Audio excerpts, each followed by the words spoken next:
Laura Knight's Cassiopean experiments, often associated with the Cassiopeia material, involves the exploration of consciousness, spirituality, and the nature of reality. Through various methodologies, including channeling and psychic experiments, Knight and her collaborators sought to communicate with higher intelligences, particularly a group of entities referred to as the Cassiopeans. The primary aim was to gain insight into the metaphysical questions, the nature of existence, and human development. The experiments included multi-session discussions that cover topics like multidimensional realities, free will, and the influence of higher dimensional beings on humanity. Knight recorded these sessions, which often contained profound philosophical and esoteric insights, and these records became part of a larger body of work that aimed to explore consciousness beyond conventional scientific understanding. The overall tone of the experiments reflect a blend of skepticism and deep inquiry into the nature of consciousness and our place in the universe. Laura Knight began her communication with the Cassiopeans in 1994. She is still in communication with the Cassiopeans to this day. If you would like a better understanding of the Cassiopeans and their impact on humanity, I would highly suggest checking out the Wave series by Laura Knight, the Cassiopean Forum, which a link will be provided in the description box below, or purchasing the book that I personally am reading from that contains all of the transcripts and conversations between Laura and the Cassiopeans. The Cassiopeans base the soul's evolution and consciousness on the spiritual template known as the Law of One. The Law of One is also known as the raw material. It is a series of philosophical texts that emerged from a series of channeling sessions conducted by Carla Rucker, Don Elkins, and Jim McCarthy in the early 1980s. The sessions involved channeling a consciousness known as Ra, who claimed to be a collective of extraterrestrial beings from the sixth density. The key concepts in the Law of One are unity and oneness. The central tenet of the Law of One is that all beings are fundamentally interconnected and are expressions of the same universal consciousness. The phrase, "we are all one," encapsulates this idea, emphasizing that unity is the essence of existence. It also covers the densities of existence. The material describes the cosmos as composed of multiple densities or levels of existence. Each density represents a stage of spiritual evolution, with humans currently experiencing a third density, which is characterized by lessons in love, understanding, and most importantly, making choices. We also seek to understand in the Law of One soul evolution. According to Ra, souls undergo a process of evolution through these densities, learning and growing through various incarnations. The choice between these paths influences one's spiritual evolution and the experiences one encounters in life. There's also discussions of the role of free will. Free will is considered sacred, and individuals are encouraged to explore and make choices regarding their spiritual development without interference from higher beings. If you would like more information on the Law of One, please make sure to check out the material for yourself. A link to all resources will be posted down in the description box below. But for now, let's get on with the show. Hello, everybody, and welcome back to Esoteric Atlanta. It is super early this morning, and can tell I'm still kind of half asleep. I got some very strange sleep last night because my dog, bless his heart, my dog is shedding. He's getting a summer body, and bless his heart, he was just itchy all night. And as little weird, messed up sleep as I got, I had empathy for him because he obviously was yes, you were uncomfortable last night, weren't you? So with that being said, if you guys hear some weird sounds, he's on the bed right now. Yeah, you want to say hey? I don't know if you guys heard that, but he just kind of howled a little bit. If you guys hear weird sounds, he is itching a lot because he's shedding. That happens to certain dogs who have undercoats. Twice a year they'll shed, so he's getting a summer body right now. It lasts for a couple of weeks, but nonetheless, here we are. Now, with that being said, our schedule got a little bit messed up this week. We are definitely diving deeper into fallen angels and Lucifer, according to the Cassiopeans.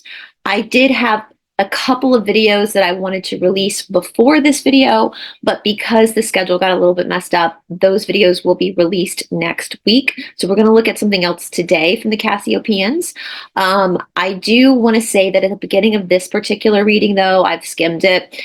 There is some stuff that I might not be able to read out loud as it pertains to health.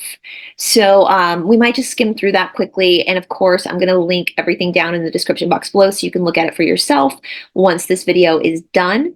YouTube is funny about health stuff. So I guess I should go ahead and say, just, you know, for the rules and regulations, that this is for educational and entertainment purposes only.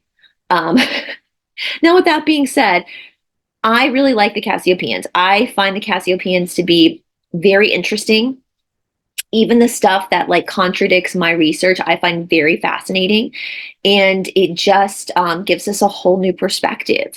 You know, if you constantly have to have an open mind and be willing for your opinion to change, because even though we're in this illusion in this world that we are like the smartest things on the planet as humans, we're not. This is third density, and there's a lot we can't see, and there's a lot we won't even be able to know. I mean, the Cassiopeans do say that a lot in many different readings.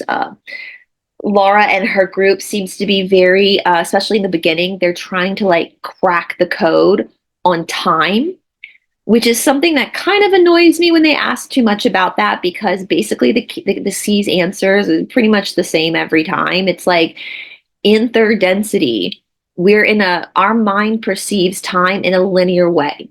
Birth, life, death, beginning, middle, end. Like we have order in third density. It is linear order. And that is how it's supposed to be in third density, right? It's supposed to be for the sake of what the point of this density is, which this density's the point is choice, to make a choice. That's how the simulation has to be established in order for us to be able to have the curriculum, if we want to say it that way, the curriculum that we need to make the choices that we want to make. And so they have said over and over again that you in third density you're never going to really understand time outside of third density. Like we can try to conceptualize it, but because our brains, the apparatus that helps us think, is in third density, and because we went through amnesia, there's just going to be some limitations that we're going to have when it comes to certain concepts, right? These infinite possibilities. We want to try to make as third density. I mean, look at science here in third density. Scientists want to make things quantifiable, right? And I know that a lot of the people that work with Laura, like especially her husband, they are scientists. And that's the biggest issue I have with modern day science. And that's one of the biggest differences between like art and science in today's world, is that art, the crux of art is the expression of human emotion, that which bonds us, right? Like regardless of what country you come from, regardless of your socioeconomic background, regardless of your religious background, regardless of what time period you live in, as human beings, we can all understand jealousy. We can all understand betrayal. We can all understand love, anger. These are human emotions that transcend all the simulations of everyone's lived experience. That is why, regardless of who Shakespeare was, regardless of who all these people were who wrote in the past and the conspiracies behind that, if you take the writer out of it and you just look at the material, that is why we still read Shakespeare. Two households, both alike in dignity, and fair Verona, where we lay our scene. These are why we still study. Never was a story of such woe as this of Juliet and her Romeo. Like, we still study this stuff because even though the simulation is different, the human emotion is the same, right? And in art, that is celebrated. In art, there's also a celebration of, because human emotion is understood in this vague, nuanced sense, there is infinite possibilities. We accept the idea of the infinite. Yeah.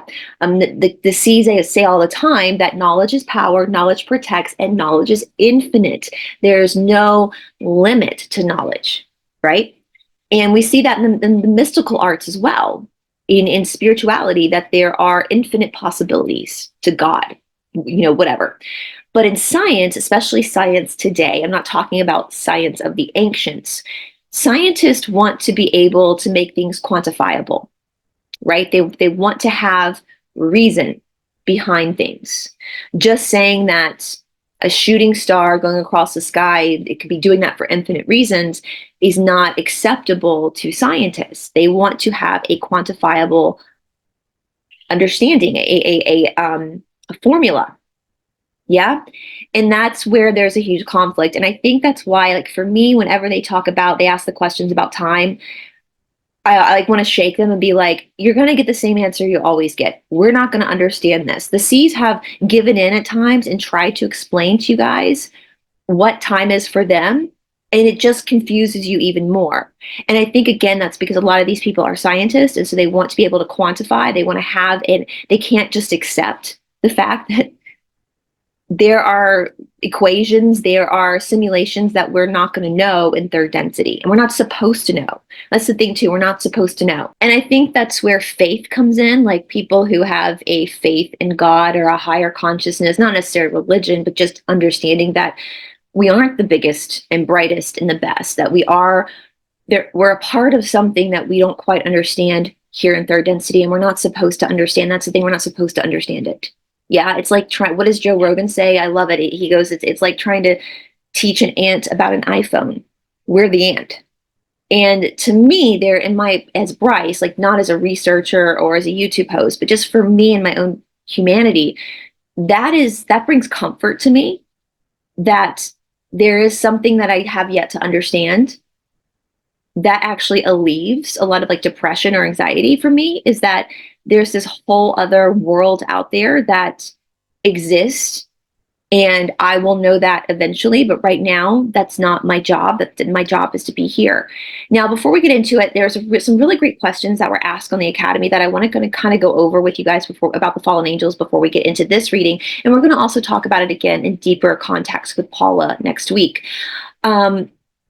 I know it's in vogue right now, and somebody asked I think it was Mandy that asked a really great question about, there's a lot of these theories going around that we were tricked and that's how we got here, and following the light is a trick. And the C's definitely say that in the spiritual world, there's really no such thing as trickery or trapping, because they have to abide by free will. And so if we're the fallen angels, we were already existing in some realm, and collectively we made the choice to come here. We made the choice to experience the physicality of this planet. The Lizzies, the darkness didn't trick us. We opened the door and walked through ourselves, and that's free will. So because we're here, because we made that choice to come and live in physical bodies, then we now have to ride that karma out. So we weren't tricked, we just got to finish it now. And for me, and you guys, if you've been with me for a long time, you know that I definitely don't like playing the victim card, because playing the victim card is service to self. It's not service to others, it's service to self. And to know that for whatever reason, however many Earth years ago, my soul, your soul, our souls decided to do this, there's power in that. So let's finish it. We decided to run the obstacle course, so let's fucking finish it. Right? Let's stop complaining. Let's stop pointing the fingers at other people, and let's finish it, because we made that free will choice as a soul to be here, to be in amnesia, to be in these bodies.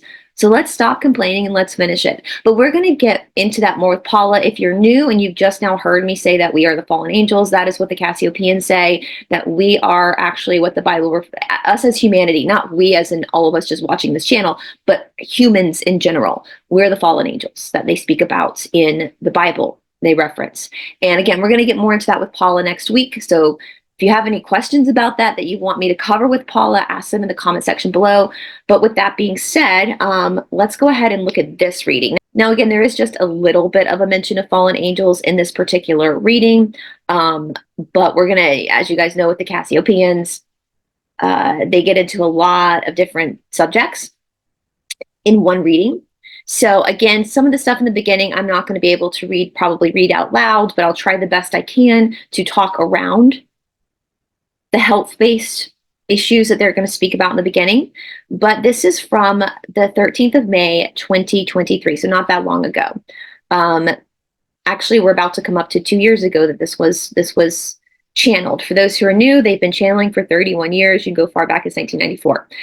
So Laura and Andromeda are at the board, and these are the people that are in the room with them. So they live in France now, but they're originally from Florida. And then these are all the people that are on Zoom. Okay, so in the room, and then these are the members from Zoom. Now, once again, if you join the forum, the Cassiopean forum, a link is down below. You too can eventually one day join through Zoom with them when they do these readings. I've said this before, I say this in almost every episode. I'm not a member of the forum, my boyfriend is, and Laura Knight is his cousin. But I just enjoy, I'm not super interested in being, at this point, being in a Zoom while they're talking to the Cassiopeans. My life is so crazy busy as it is.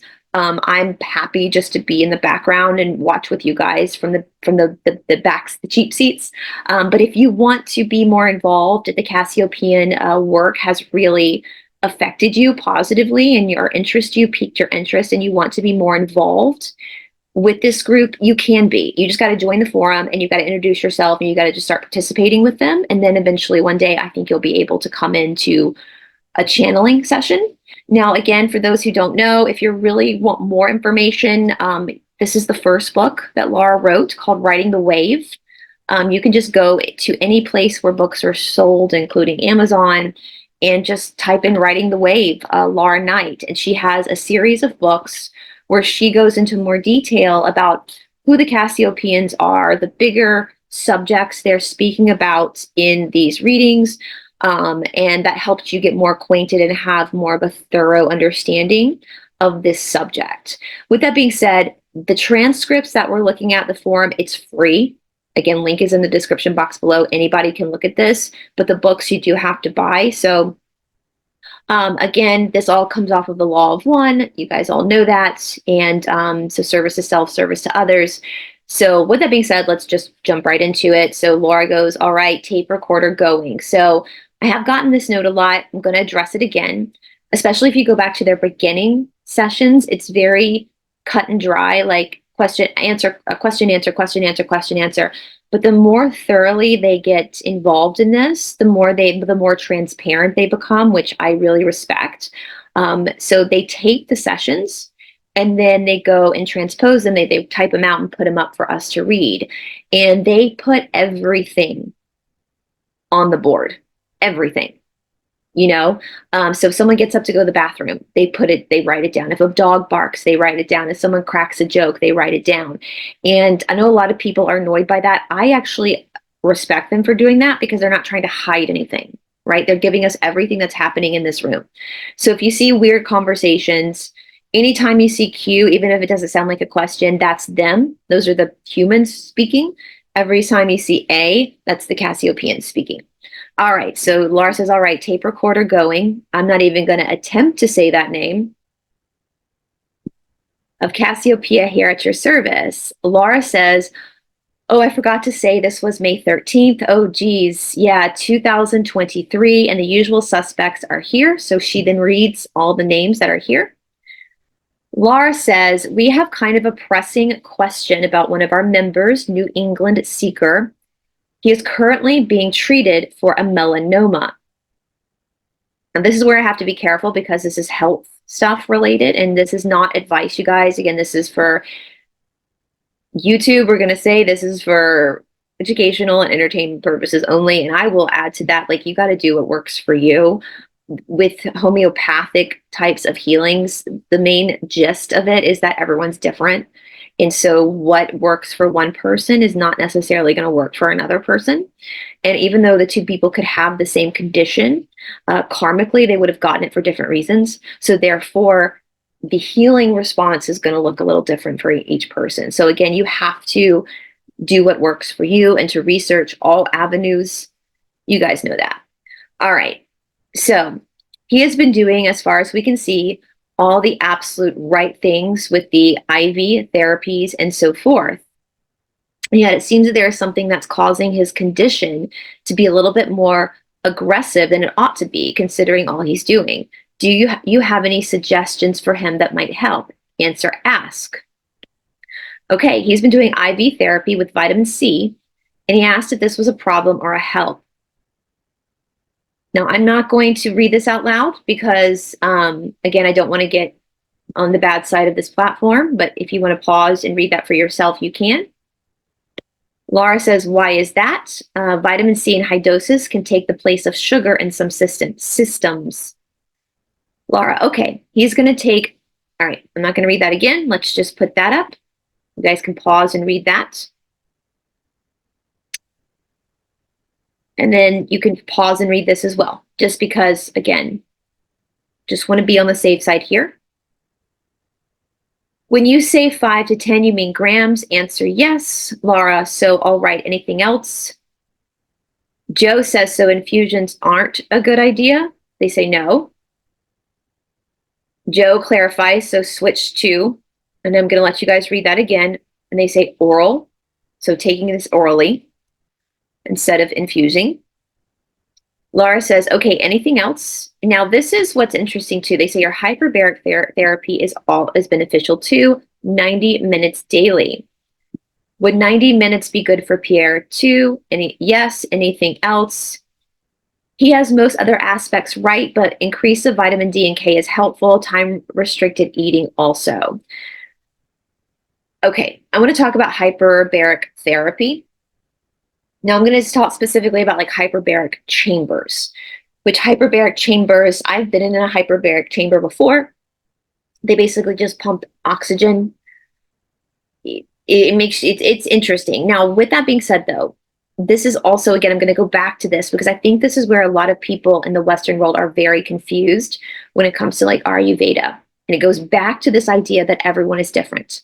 I've told this story before, but I'm going to tell it again.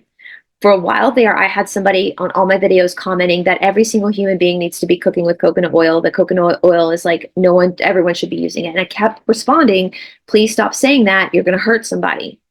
The reason why I say that is because coconut oil, for example, is really good for kapha-based people. If your leading dosha is kapha, but can literally hospitalize somebody whose leading dosha is vata. So my leading dosha is vata. So I have to be very careful with things like coconut oil. Absolutely cannot. I need to cook with like almond oil. Like that's the oil that as a vata I need to be cooking with. So with like things like hyperbaric therapy or oxygen chambers, it's going to also depend on your blood type. If your blood carries a lot of oxygen, like I'm O negative, so I carry a lot of oxygen in my blood. So I want to just reiterate that. So they're saying that for this particular person, hyperbaric chamber, hyperbaric therapy is going to be really good for them. For them. Might not be for you, though.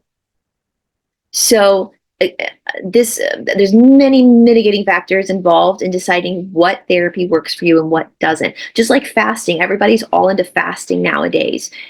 Generally speaking, fasting can be very beneficial. But again, there are mitigating circumstances. If you lead vata, you should not be fasting. If you lead vata, there's other ways, like you can do a khichdi cleanse. There's other ways to reset your system if you're vata. That's not fasting. Kaphas do really good at fasting. Vatas don't. And so this is, again, I think because we're so used to like Western medicine, where there's like specific treatments for each thing, that it's hard for our minds to understand that that doesn't work. For what works for one is not going to work. It's not a one size fits all. And so again, even with the homeopathy, I really want you guys to understand that even with natural stuff, you can totally screw up, because what works for your kapha friend is not going to work for your vata friend, and vice versa. And so if that's scary to you, I would highly suggest, or if you're having like a light bulb moment with that, I would highly suggest finding an Ayurvedic doctor in your area that can help you figure out like what your disposition is energetically, and kind of give you some guidelines as to what is going to work for you and what isn't going to work for you. And again, the more you familiarize yourself, I've said this before, the more you familiarize yourself with the doshas, which I'll tag videos below about the doshas if you've missed those conversations, the more you familiarize yourself literally with the doshas. This is what it comes down to. And the more you start to understand the different qualities of each dosha, the more you're going to start to understand what different remedies are activating energetically. And so you, again, the Cassiopeans say all the time, knowledge is power, knowledge is power, knowledge is power, and knowledge protects. It protects you. So if you understand, if you have the knowledge of the doshas, and you're someone like me who is Vata, O negative blood type, I'm never going to benefit from a hyperbaric oxygen chamber. That's not something that I'm ever going to need to do, nor is it something that if I did, I have done it before and I felt weird afterwards. It's not going to bring me the same benefits as it's going to bring to somebody who does not have my disposition. And vice versa. There's some treatments that I can do that people who are not leading Vata can do. So, all right. So he has most other aspects right, but an increase of vitamin D. Okay, so time restricted eating also. So again, fasting for kapha-based people is great. Now for me as a Vata, because it is good to rest your digestive system. So what I do is I stop, my last meal is at 5 p.m. in the afternoon. So I don't eat past 5. And then I get up in the morning and then I do my practice. And so I'll eat my breakfast around like 7. So that's like 14 hours of no food, but I'm asleep through most of that. So it's not really affecting my cognitive abilities. And that's the thing about fasting for like Vatas is that it affects our cognitive abilities. Like for a Kapha, they're able to go longer without eating. But Vatas, like when a Vata gets hungry, the first signal of hunger for a Vata is we start to get spacey. You start to, all of a sudden you get a little spacey. By the time a Vata's stomach is growling, it's done. Like you are so out of it, you should not be driving. But for Kapas, that doesn't happen. So they can go longer without food. But for Vatas, for safety, they need to be snacking every couple of hours, which is kind of funny because like Vatas, this is where the karma lies, right? Vatas are people like myself who I forget to eat sometimes. Like I have to remind myself to eat. If I get really stressed out, I won't eat. So Vatas are the people who don't really like to eat but need to eat. Kappas typically tend to be people who love food. They tend to have a weight issue, and they're the ones that can go the longest without food. So that's interesting, right? That's definite karma there. So when they talk about time restricted eating, again, they're giving this remedy to someone specifically, not to everyone. It's to this person specifically. So please just for this stuff, take this with a grain of salt and go and do your own research and find an Ayurvedic doctor and do what works for you. Don't do what works for somebody else. Okay. Vitamin D will be like 30,000 daily. Yes. Question, Laura, New England Seeker, have you been doing any time restricted eating? Intermittent fasting, I have been decreasing the calories and slowly losing weight. Does that qualify? No. Joe, it's intermittent. So I'm starting to do fasting on Sundays. No, that's not the idea either. I posted a video about it, probably the best on the video. And what thread did I put it in? There's the video. So intermittent fast, that's kind of what I do, where I stop eating at 5. So it's not a full-on fast. I know some people. Now, again, I do, and here's, you can go and look at this on your own, but intermittent fasting, like my mother does it a lot, and she'll like have her first meal at like 2 o'clock in the afternoon. So her fasting is early in the morning, like the morning time. That won't work for a Vata, because if I don't eat the breakfast that I have at like 7, by 9, I'm completely out of it. Right. And so again, it comes down to that cognitive stuff as well. So Joe, do a search for intermittent fasting. I think it was intermittent fasting. Laura, well, I put it up in the fasting thread. Well, we'll share the link, but basically you're not really fasting any whole day. You're cutting your active eating. You're cutting your eating time to a narrow window, and there's a specific reason for it. It's all explained in the video. You're cutting your window of eating down, but during the window, you basically eat everything you want and need, fill up, get full, whatever. And you can have 2 meals, one at the beginning of the window and one just towards the end of the window. And he explains everything. And it's about 8 hours, right? It's basically 8 hours at least. So basically, for example, you would have breakfast at 10 o'clock in the morning or 8 o'clock, whatever. And 8 hours after that is your last meal. So, or so you finished your last meal 8 hours before. So you're eating in an 8 hour window. So say it's 10 o'clock in the morning and you have your breakfast, and at 4 o'clock in the afternoon, you have your big meal. And you can also have a big breakfast. Laura, that's it. And that's it. And then nothing after that except water from 4 o'clock in the afternoon until the next morning. So you're giving yourself 16 hours of no eating, which allows your system to kind of like do all sorts of wonderful, magical things and cure itself. Yeah, you're resting your digestive system is basically what you're doing. Now, also, I will say with the eating thing in the doshas, and again, I'm going to tag these videos below. Um, just as our bodies have different dispositions, like Vata, Pitta, Kapha, the time also matters as well. So we have different times of the day that correspond with different doshas. So from 6 a.m. to 10 a.m. is the Kapha time of day. 10 a.m. to 2 p.m. is Pitta. 2 p.m. to 6 p.m. is Vata. 6 p.m. to 10 p.m. is Kapha. 10 p.m. to 2 a.m. is Pitta.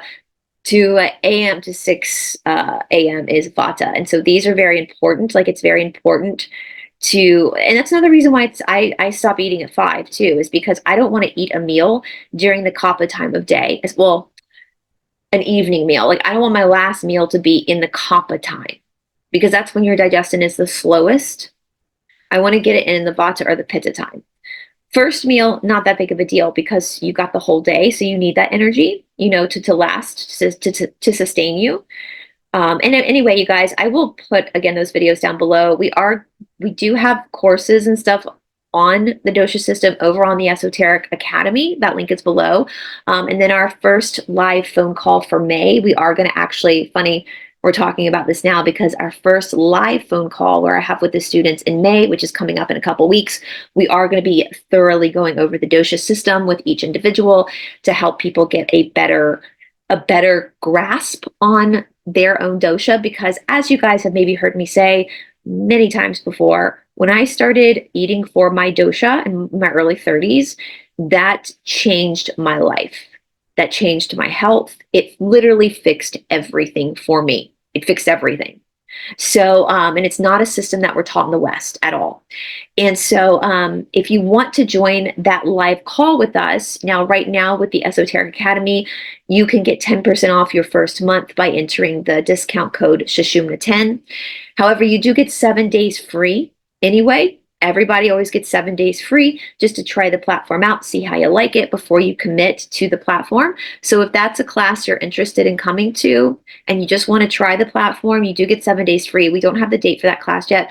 Otherwise, if you wanted to go ahead and try it now, you can enter that discount code Shashumna10 for 10% off your first month, but you still on top of that get 7 days for free. So yeah. Okay, exercise comes into this as well, like what exercises are better for you with different doshas. It's a thing, like it's a whole thing. And I'm really excited. I know I've talked about this a lot in the 5 years I've been on YouTube, and so many people have reached out to me and thanked me for that. And it's, of course, like this is not my system. This is one of the most ancient systems of health that there is. And like a lot of things in this arena of natural, it's common sense. Like once you start to understand it, it's so much common sense, and it makes modern stuff look even more shady. So anyway, all right, let's get on with this. Okay, so New England Seeker says, yeah, the surprising thing is that that's what I've been doing for years, except I have one snack just before I go to bed. So it's like I just have to cut that snack. Yeah, because the snack throws you completely out of a fasting state. Absolutely. And also that's probably, you guys remember I had like 2 big shadow work challenges that I did with you guys over these last 5 years. And I always put like, do not snack after your final meal. Like I think what happens, because so many people are emotional eaters, is that by the time when we get past dinner time, and we're settling down for the evening, maybe you're in bed watching TV just to calm down, or you're on the sofa, whatever, your day is done, you're unwinding. Sometimes like the mind's job is to solve problems. So sometimes thoughts or pains, emotional pains that you've dealt with in your day,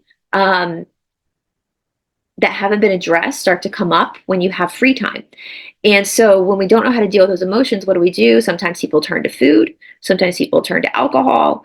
And so I had you guys make sure you not snack. And then if you feel the urge to snack, even though you've just had a meal, Journal down what you're feeling to try to figure out why you're going to eating versus actually dealing with whatever's coming up.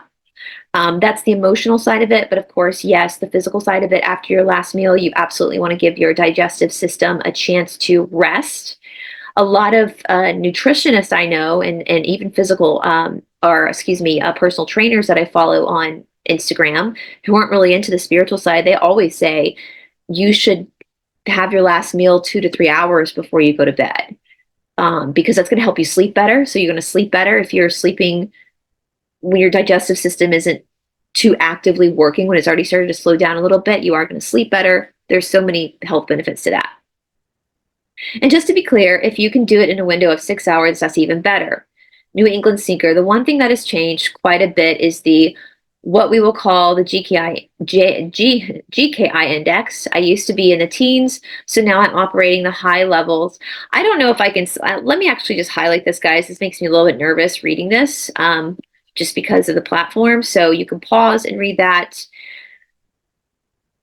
I'm gonna let you guys pause and read this too. Okay, so let's go back to New England Seeker. Yes, was very close to what I am doing or have been doing for quite some time. What I mentioned about the change of metabolism, it occurred without change in diet. Laura says, okay, yeah, okay. So let's see what happens if you, is there anything else for New England Seeker on this topic? Joe, what about hyperbaric? Laura, do you have access to a hyperbaric treatment? A New England Singer, yes, I do. Now, is there a point to bring up any differences between exercising with oxygen versus the hyperbaric? Okay, what's the difference between exercising with oxygen and the hyperbaric? Pressure forces the oxygen deeper into the tissues. Yeah, that is true. Because it's a machine, it's an apparatus that it's if you haven't been, it's crazy. It feels weird when you're inside of it. But again, I shouldn't have been in it. When I got in it, I didn't know about the doshas, and I should not have been in the hyperbaric chamber. Question, Joe. Yeah, we know that it's good to do oxygen if that's all you have, but the hyperbaric really gets the oxygen with pressure. You don't get the pressure just with exercise and the oxygen. The source I have only goes to 1.3, or roughly 4.5 a pound of extra pressure. Would 90 minutes be sufficient for that? Laura, yes, probably the higher the pressure you can get, the better it is and the faster it forces. If you could get access to a 1.5 chamber, that would be better. Joe, you have a 1.3 chamber. New England Seeker. Yeah, the naturopath has the hyperbaric chamber, and I just don't have room in the small house we live in. That's the limitation. Yeah, it's big. It's like, it looks like a tanning bed. Like, it's as big as a tanning bed. And most, like a lot of chiropractic centers will have a hyperbaric chamber. So if this is something that, if the hyperbaric chamber, if you feel like that's something that will benefit you, then I would definitely just call around to different wellness centers, chiropractic centers. But again, do your research on them, do your research on your dosha, and figure out if you do think this is something. I mean, it's not going to hurt you if you do. I mean, I did it a few times, and I felt weird because I shouldn't have been in it, but it didn't hurt me. It's just oxygen that's being pumped into you. So, can you do it every day, 5 days a week? They're closed on the weekends.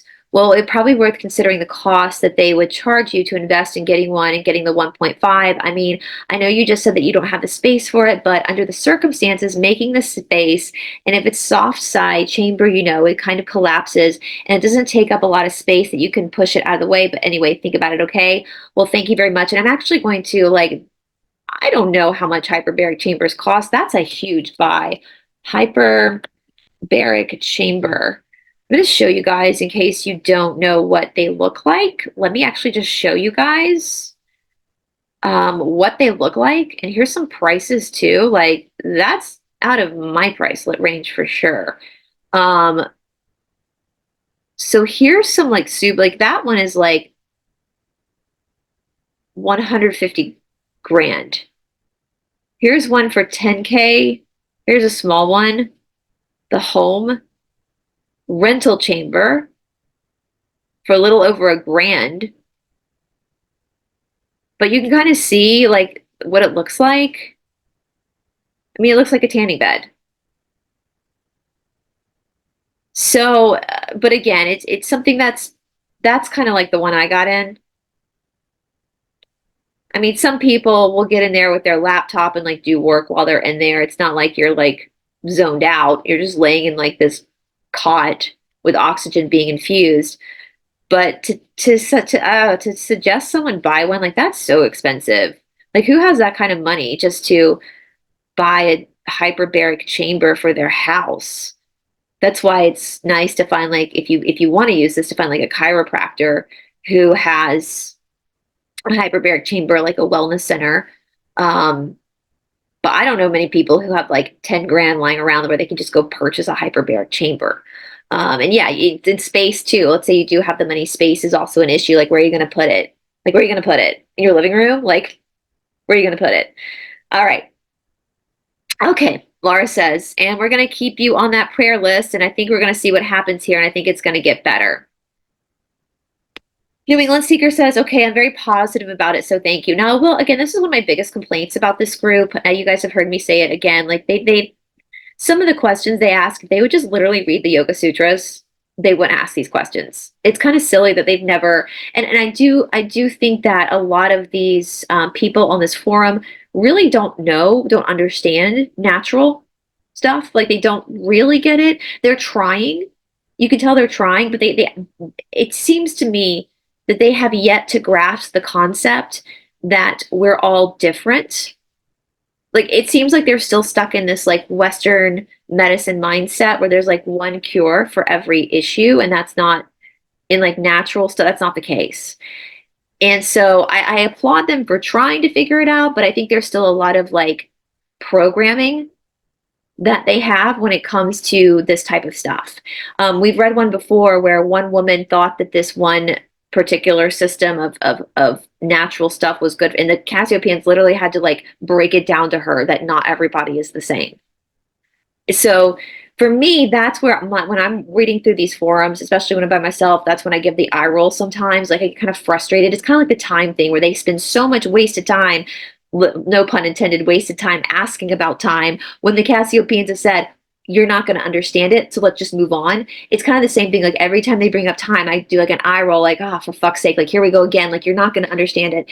It's kind of the same with like the more homeopathic stuff where they talk about that, where I get a little bit of an eye roll because I'm like, you guys really should do your research. Like, the Cassiopeans tell you to do your research. And it's so easy to do this research. Doshas, just look up the doshas. Go to an Ayurvedic practitioner, just interview them, talk to them, because some of these questions, in my opinion, from where I'm sitting, seem a little idiotic. And that's just my opinion because of the 19 years that I've been in this world. Like, you don't need to be asking the C's these questions. Like, you really don't. This is kind of a waste of time.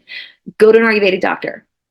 And it's interesting because sometimes the C's, like I said, they will push back. Like, you guys are just using us. Like, go figure this out for yourself. Sometimes they will answer. I guess it depends on if you catch them on a good day.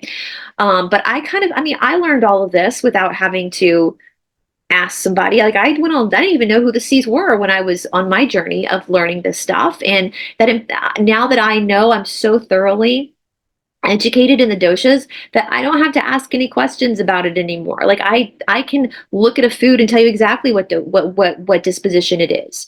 And so I would never really even think to ask these questions because I don't need the C's to help me with this because I already have education there. So that's my only real pushback with them. You guys will see in an upcoming video next week where I lose it on, I've already filmed it. I lose it on Laura. In the video because of some stuff she says about, she gets Hinduism completely wrong.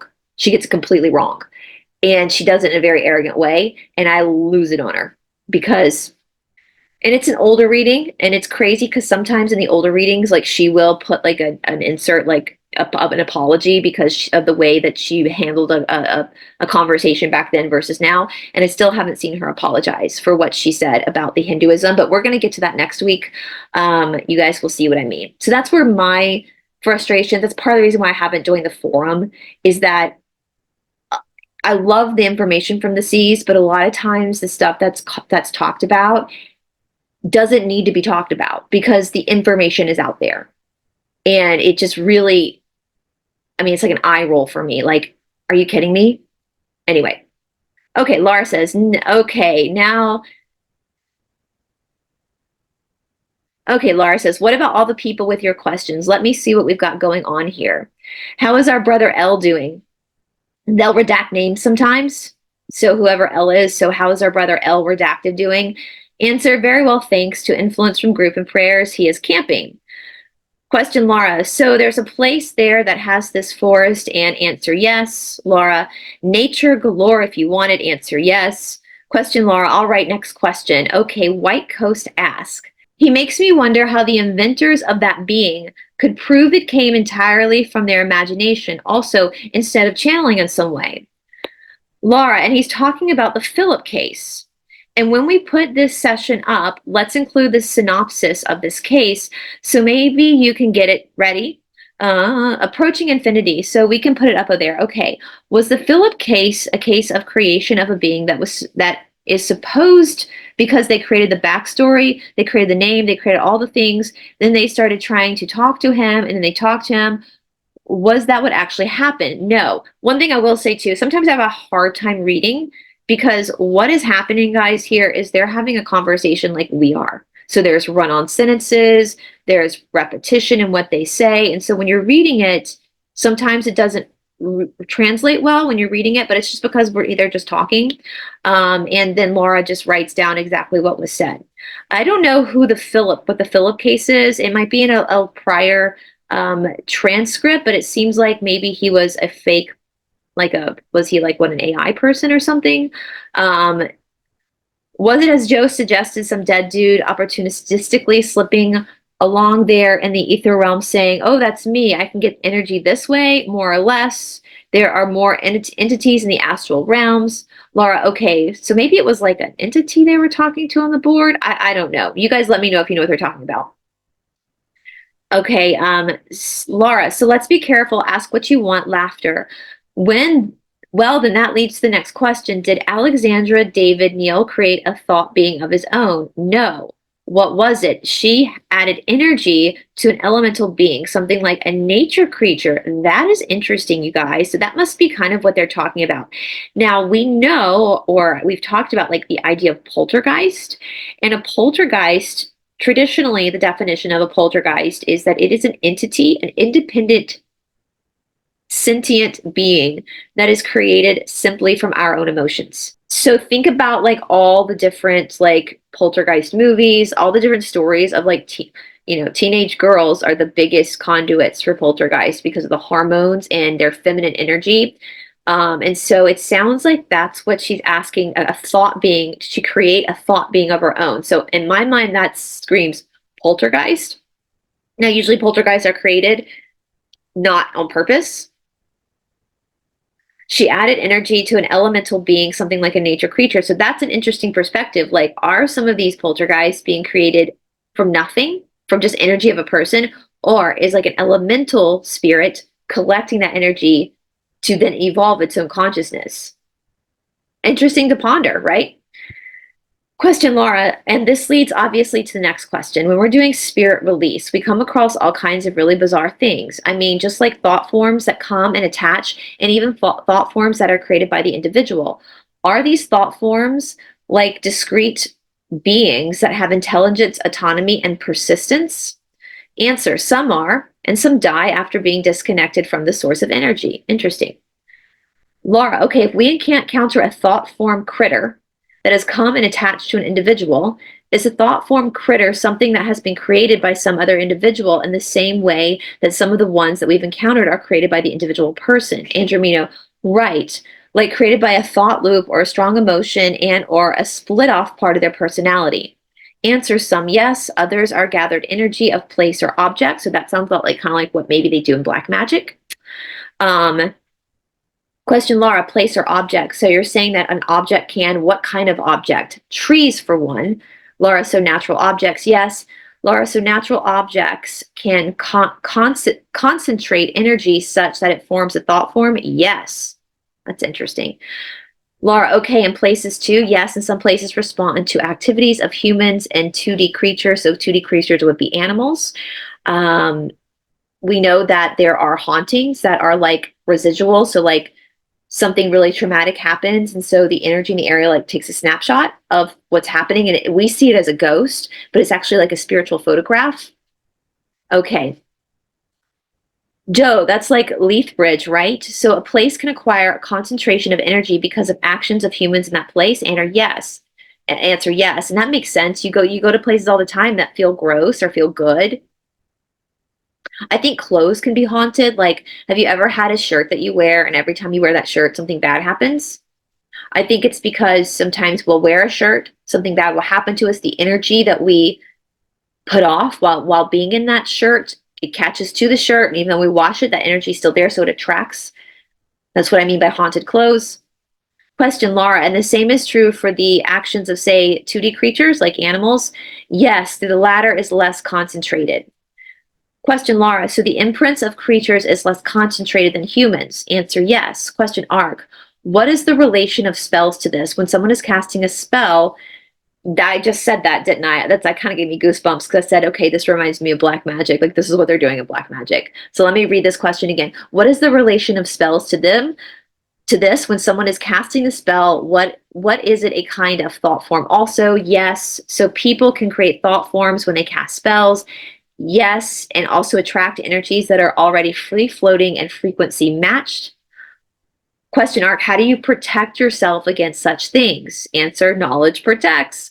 Awareness and psychic hygiene measures generally suffice. Group actions are the next level of defense. Question, Andromeda, what gives these things power? Like their power source, some are more powerful than others, you know. Is it a longer life? The emotional energy they get from the person, the frequency, what is it? Answer, emotional energy is the key. Laura, so strong emotions of love, anger, frustration, hate, despair, sadness, grief, those things? Answer, yes. Question, Laura, so say a person was extremely sad at the loss of a loved one and they can't get out of it. They just go on and on and on and concentrate on their grief again and again, and they think about their awful state that they're in or how things were and are no more. They could conceivably create a thought form or, just an energy structure of that sort. Answer, yes. That's why it's important to face your grief, face your shadow side in a healthy way, so that you don't create any more karma for yourself, right? Question, Laura, would that energy structure then have the possibility of having its own autonomy and leaving its source? Answer, yes. Question, Laura, and would it necessarily be extinguished at some point? Not always. So it could be persistent. Answer, yes. Joe, such things must be being created all the time then. Yes, it's a jungle out there. Laura, okay, well, let's see about these questions. Laura, I'm not going to ask these questions. I don't want to divert the topic right now. We'll come back to those C questions maybe towards the end. Okay. Navigator. So do Egregores, I don't know if I've ever heard that word, exist as Stavish describe them? A being created from a thought. Hold on one second. Why is it not highlighting? Okay. Here we go. A being created from the thoughts of a group of people, which then takes the consciousness of its own and needs to be fed from time to time, and being either positive or negative. Laura, okay, that's basically what Statfish's main egregore definition is. Andromy, basically like a group attachment. Answer, he is close. It usually happens from the top down. That is, a being can influence a group of people to take certain actions and thereby establish a feeding pool for itself. That their answer makes more sense to me.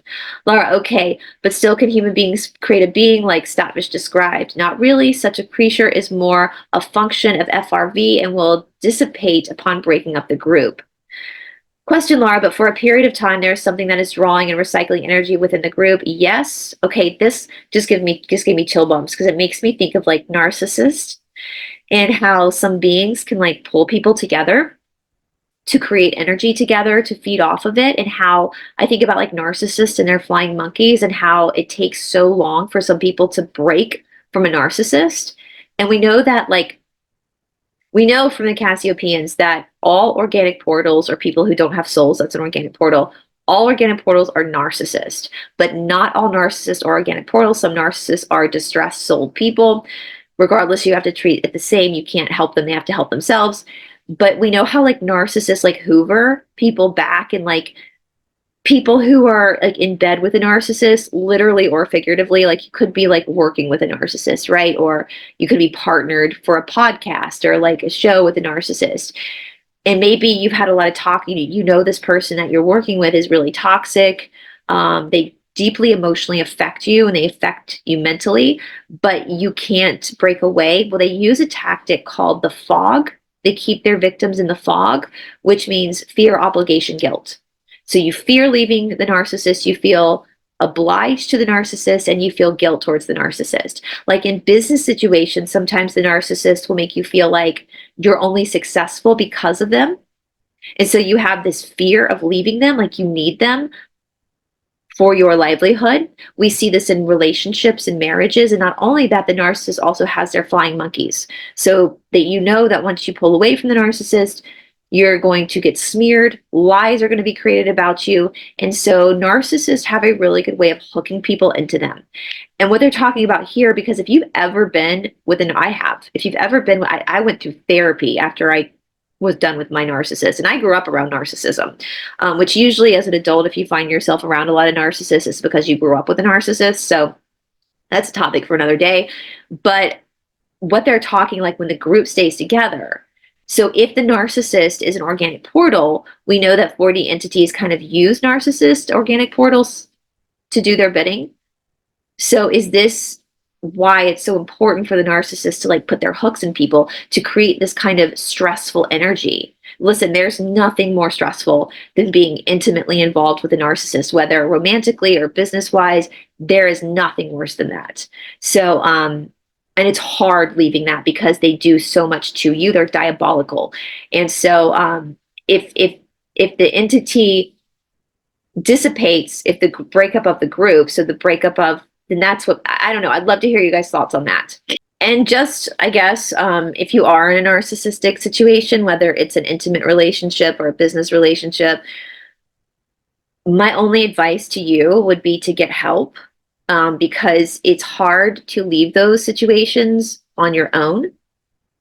Sometimes you will need police protection, especially if it's a malignant narcissist. And you're just going to have to accept the fact that they're going to lie about you and they're going to create a smear campaign on you. And it's going to absolutely suck. It's going to absolutely suck. But once you're to the other side of that, like once that's not in your life anymore and it's done, there's freedom there. There's freedom there, and you can start healing yourself, because if you have been through that type of abuse, and I'm not, and this type of abuse doesn't just exist within romantic relationships. It also exists within friendships, business partnerships, all that kind of stuff. It's very nuanced. Just know that it is gonna suck. Like, leaving any type of a narcissist is, I'm not going to sugarcoat that. It's going to be rough. They're going to do really heinous and diabolical things. But you are going to get to the other side. As you guys know, I used to film with a particular person that I now know is a full-on malignant narcissist. It really hit me when I started comparing text messages with Catherine Edwards, my friend that I film with. We started comparing text messages with this person, and we realized that she was like triangulating people that she films with and lying and telling people different stories, and then telling other people that the other person did something. It was crazy. And right when we compared those text messages is when it hit me. And I was like, oh my God. Narcissists act like handlers, is what they act like handlers. And once we figured it out and really put we both, Catherine and I, went through hell and back because of this particular YouTuber who is very narcissistic, and is a pathological liar. And most narcissists are pathological liars, and they're so good at they're so good at lying. But even when you know they're lying, it doesn't hit you the same because there's so much charisma, and but narcissists need people because they don't have a sense of self. Narcissists do not have a sense of self. They don't have a place to like rest within themselves. And so they constantly need a supply. They'll love bomb you, we love bomb you, put you on a pedestal, then take you off the pedestal. And it's this cycle of abuse, right? And again, regardless of whether it's a romantic relationship, a friendship, or a business relationship, the abuse, the effects of it's the same. And so if you are in a situation like that, I would suggest have a therapist lined up, because it's going to get rough. Have your support system lined up, because it's going to get rough. But I promise you, going through that roughness, the person I'm talking about created tons of lies about me, tons. And I just kept going. And it was rough for a while. She still does it from time to time.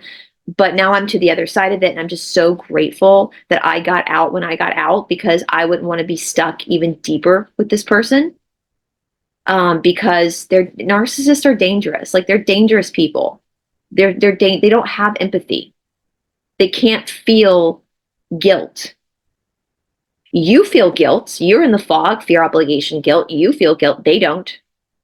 But they know you feel guilt, so they play with that. Another function, like another red flag when you're looking for people is when you meet somebody, whether that's romantic or whether that's business, observe their private life. Like, I know that's harder in like business senses, but when you work with people, you start to like pick up on things like, if your colleague is married, if your colleague has children, you hear your work people speak of different people, different friends. And a lot of times, narcissists will not have like anybody in their lives. Like, and that's a huge red flag. Like, a normal, healthy minded person will probably have at least a couple of friends that they've been friends with for years. Like, I have my friend Chris. I've been friends with him for years. My best friend from high school, or not even before elementary school, we're still friends. It doesn't have to be a lot of people. If it was a lot of people, that'd be concerning. But at least my friend Janet, I've been friends with for years. Like, there are so many people that I don't even mention on YouTube that I have been friends with for over a decade and more. My friends from home are from my childhood. I've been friends with them for almost 40 years, and that is very telling about somebody. Like, if they don't have anybody in their life that they've known for years and they're still in contact with, that is telling. And I know it's weird in this day and age we're in, because of the Great Awakening, so many people, so many relationships are fractured. But yeah, and the love bombing too, like, you can feel attraction to a person like right away, whether that's romantic or just attraction as a friend. But for a healthy minded person, even though you might be interested in that person and think they're really cool, again, whether it's just as a friend or just as eventually a romantic partner, but there is like a growth period where even though you like being around this person, you're still kind of like getting to know them. So I don't know, you guys. I know that kind of I just feel really bad when people are in, that's one thing that like kills me, when people are in like narcissistic relationships and they get triangulated. That's a big tactic that narcissists use, is triangulation. If you don't know what that is, I would highly suggest looking that up. It's diabolical. It's literally diabolical. And most people think triangulation is just for like romantic interest. It's not. It can be used with like friends, with business stuff too. You don't need that in your life, right? Like, you don't need that. You don't need that in your life. And yeah, I don't know if you're in a narcissistic, I mean, I can't really help you because this is really intense, but you need to find a therapist, you need to find a support system. And I would just say, rip the Band-Aid off and know that it's going to suck. I'm not going to sugarcoat that. But once you get to the other side of that, your life is going to be so much better. It's going to be so much better when you have people in your life that aren't manipulating you, that aren't lying to you, that aren't gaslighting you, that aren't triangulating you. Like, like, I have in my life right now, and nobody does that to me. Like, I have nobody in my life that triangulates me or gaslights me, or I have very healthy people in my life right now, and it's so much better to be in that situation where you feel safe and you don't feel crazy half the time, and you're not being lied to, right? Like that, it's so much better, even friendship wise. Like, I am so busy and I film so much that it takes me a long time sometimes to return like text messages or call a friend back. And I'm just so grateful to my friends, especially my friends outside of YouTube, who understand that and they don't hold it against me, like, because they're normal people that aren't manipulative. So I don't know, just if you're PSA, if you're somebody who's watching this and this is resonating and you feel like you're in that situation, first of all, I'm so sorry. Like I know it feels hopeless. I've been there. It feels like you're David and Goliath and you feel stuck. And the narcissist has done that to you intentionally. They've done that intentionally to you to make you feel stuck. They're feeding off of you. Um, and just set up your support system, set up a therapist, talk to your other friends about it, that they might have isolated you, because that's what narcissists do too. They like to isolate people, from, if, let's say you're in business with somebody and one of your friends or another colleague is like, hey, I have some suspicions about this person. Like they see the writing on the wall. The narcissist is then going to do everything they can to remove you from the people that are actually telling you the truth. Because the people who are coming to you with their concerns, those are your real friends, because they actually care about you and they see that this person is manipulating you and it bothers them. And so they're going to come to you and say, hey, but then the narcissist might isolate you from that person, like smear that person who's trying to help you, make you think weird things about that person, put false ideas, misinformation about that person, so that you eventually cut the person off, that's trying to help you.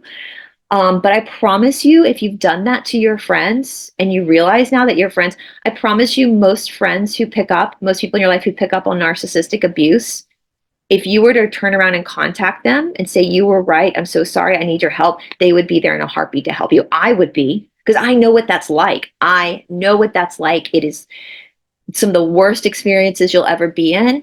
And if I was cut off from somebody by a narcissist and that person realized it and came back to me and apologized and said they needed help, I would do everything I could to be their support system. To do, if it was local, I would go help them move out of the place, help them get their stuff, give them that physical support as well as emotional support. So just if you are in a narcissistic relationship, for A, I'm very concerned about you and you don't deserve that. B, before you leave the relationship, have all your ducks in a row. Have all of your support system available. If you're married to a narcissist, go ahead and speak to an attorney and explain the situation. Have everything in writing. And you're going to go into a battle, but if you have the right support system around you, there's going to be people there to hold you up and help you and protect you and hold your hand. And when the smear campaigns come, when the lies are told about you, you're going to have people around you holding you up and reinforcing their love for you as a friend or whatever. So anyway, I know I went off on a tangent there, but narcissistic abuse is one thing that that's one thing I'm going to be so glad to be rid of when we move on to the next density. So that sounds like what this is talking about. But it has no persistence or autonomy. No. Okay, so in the case that Stavish talks about, where it's more prolonged and it seems like changes and begins to become demanding and basically rebels, what is that? Usually 4D, service to self, using a group of people to feed and plant ideas into 3D. Again, that's what I was saying about narcissists. Note that often the imminence rise is in such group is a psychopath, and you can read current studies to see how the morphing works. It's basically what I was just talking about. There's a term my therapist used to use called narcopath, where these malignant narcissists, like the one that I was doing shows with, in my opinion, this person's a psychopath, and the person that was where Catherine and I were comparing our text messages, that person's, in my opinion, a psychopath, like a narcopath. Like, this person reminds me of my ex, like just a total, like there's no humanity in there at all. Although this person plays like they are for humanity and plays like they're trying to help the world, there's no humanity there. But psychopaths are good at that, right? Because they still their sense of self. So I have a sense of self. I know who I am as Bryce. I'm not trying. What do I mean by stilling sense of self? So like, I'll use an example. Let's look at it romantically, right? Like, let's look at it that you're going on a date with somebody. And let's say you meet this guy, and this guy, as you're getting to know each other, everything you like, this guy happens to like too. You like whiskey, he likes whiskey. You like the Grateful Dead, he likes the Grateful Dead. You do yoga, he does yoga. You like to run, he likes to run. Like it's when you're with somebody, yeah, you're going to have some things in common, but they're not going to be mirroring you, right? There's not going to be, for example, my boyfriend, like, I don't really like science fiction, even though all of this is like sci-fi. I'm not a huge fan of science fiction movies or TV shows. Like, I'm not going to watch Star Trek. Like, I'm just not going to do that. I'm not going to go to the movies and watch any alien movies. I don't like that. That's boring to me. Um, and there was a time in my life when I was younger and I would compromise. And I told myself, I used to date this guy that every movie we went to was like a fucking alien sci-fi movie. And I had so much pent up anger because I hated those movies and I was so bored, that I told myself after that relationship ended that I would never do that again, that I would never waste any time. And so when my boyfriend and I started dating and we were talking about like entertainment, and I was like, I can't stand. I was like, I loved talking about woo-woo stuff, but I cannot stand movies that are based on like aliens. I don't like them. They bore me. Like Star Trek bores me. Star Wars bores me. I have no interest in it. My boyfriend loves that stuff though. Like that's his favorite. And he was okay with that. He was like, that's cool. That's fine. There's other things we have in common. We both love hiking. We both practice yoga. We both, we have a lot of we have the same belief system. So the little differences that we have, it doesn't really matter. And if he wants to watch like a sci-fi movie, if he goes to the movies, he goes with one of his guy friends, or he'll watch the movie in the other room before we get in the bed, and then we'll watch something we both want to watch. Or sometimes, like I usually fall asleep before him, he'll watch the movie after I fall asleep, right? So when you're with somebody who is healthy, they're not going to try to mirror you. And you can say, like, listen, I can't stand doing this activity, even though they like that activity, and they're going to be cool with it, right? I am obsessed right now, for an example, I'm obsessed with the TV show, The Righteous Gemstones. I just now found this TV show. It's so campy and it's hysterical. And I freaking love it. And my boyfriend will watch a couple episodes with me, but he doesn't really like that campy stuff. That's fine. Like my favorite movie of all time is Strictly Ballroom. Talk about a campy movie, right? I like the campy stuff. He'll watch, but he's not super, but he lets, anyway, you guys get what I'm saying. Like if somebody is mirroring you, it's because they're drawing their sense of self off of you. So I know who I am as Bryce. I know who I am. I can rest within myself. I have no problem being alone. I don't feel the need to like impress anybody, especially at 42. I know who I am. I know who I am. Like it or leave it, I know who I am. Narcissists don't have that. Their sense of self comes from their perception from the perceiver. Right? And my kind of one of the mottos that I try to live by is like, your opinion of me is none of my business. Maybe when you've gone through as many smear campaigns as I've gone through, you just don't stop caring. But a psychopath or a narcissist needs a sense of self, so that's why they mirror, right? That's why they do that. And so that's a red flag. Like the love bombing, the mirroring, that's a red flag. Okay? Anyway. Okay, so Laura says, so I think that might be referring to Labasowicz when he described how psychopaths within a group can shift the direction, the ideas, and change the idea. Yep, and all that. Yes, that's how cults are formed.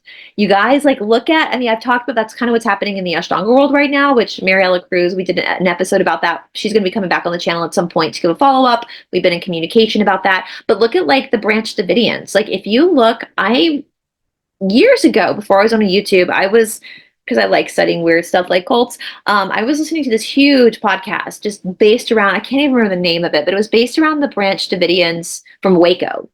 And what it sounds like, because before David Koresh came in, that created the issue that ended up being the Waco issue, the Branch Davidians they were maybe a high control, but they really weren't like a cult, right? And the person that was in charge of it, they had strict religious beliefs, but it wasn't like it was with David Koresh. So once David Koresh came in and maligned his way to the top, that's when the group turned into what we know of the Waco incident. So that makes sense. Laura, right, okay. Navigator, what about the personal Egregores? I don't know if I'm saying that right. I've never heard, that's funny, I've never heard that word. I usually just call him poltergeist. So why does Stavish focus exclusively on the group aspect of this phenomenon? Is it because the existence of, we'll say, the poltergeist needs to be agreed on by more than one person? Bad questions. There are no personal poltergeist. Question, Laura, why does Stavish focus exclusively on the group aspect of this? Maybe that's because that's how it's observed. Okay. Navigator. In one of the appendices of the book, Stavish recounts the brutal illness that affected his esoteric group once the master died. Around the time he died, he thinks the group Egregores was to blame. Was that it? 4D serves stealth feeders operating through astral attachments. Now, when the group leader, the master, died, again, we're dealing with this in Ashtanga right now. This can be taken in many different ways. So, like my teacher, Sharat, when he passed away, he was the Parm Guru. A Parm Guru is basically like a headmaster. Like he's the principal of the school. He's the main teacher. But as I said before, like with KPJY and with Sharat, it never ran like a cult at all. It was very much like a school. You know, we had classes. We didn't live on the campus. Like when you go to India, you have to get your own apartment. Like he doesn't even know where you're living. Like Sharat has no idea like where you're living. You have to take care of all of that, your food, everything. But you enroll in classes. And so it's basically, as I've said, that's very much not high control. He doesn't, because we're not even, but when he died, like none of us have gotten sick. There has been this like kind of like a David Koresh situation where two people are trying to now take over and like own the lineage. But you could see that too. Yes, once the master died around were they honoring the master? I don't know. I don't know if you guys know more about this guy and what he's talking about. Let me know in the comment section below. Because anytime there is like a cult where there is a leader that you kind of worship, which we don't worship in Ashtanga, we don't worship Sharat. He's just a teacher. Yeah. But any type of cult where there's a pecking order, that is naturally service to self. So 4D service self feeders operating through astral attachments.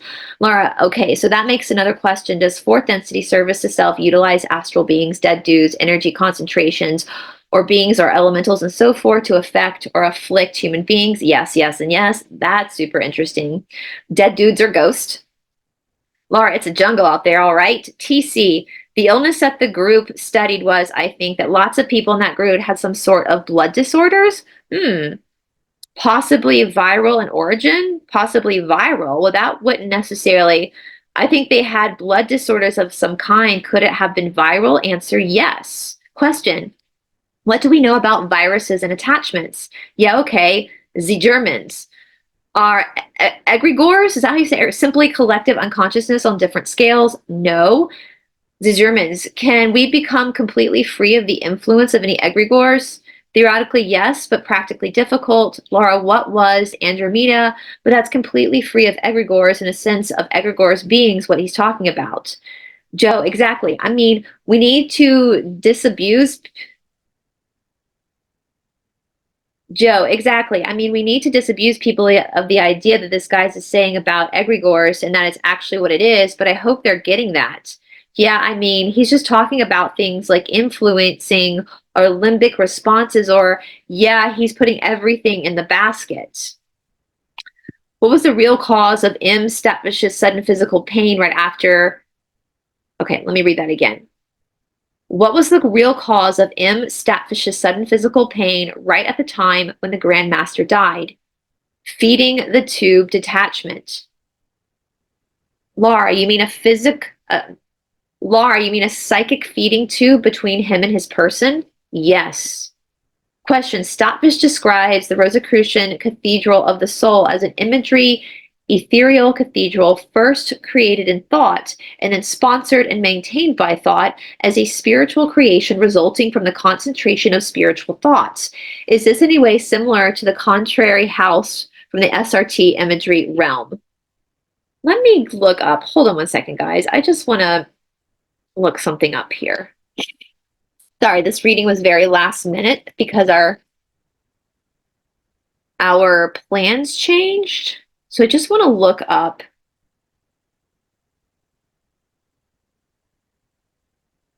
Okay. So I'm not, okay. Mark is maybe who we're looking at. Mark Stavish. It's a Ukrainian name. So maybe this is the person that they're talking about. Again, guys, usually I pre-read this stuff, but because this was last minute. So I think this is who they're talking about. So let's just look. Does he have a Wikipedia page? Even though I'm not a huge fan of Wikipedia. for situations like this, sometimes that will suffice. Let's just see the overview. Okay, so he obviously wrote some books, The Pathway to Alchemy.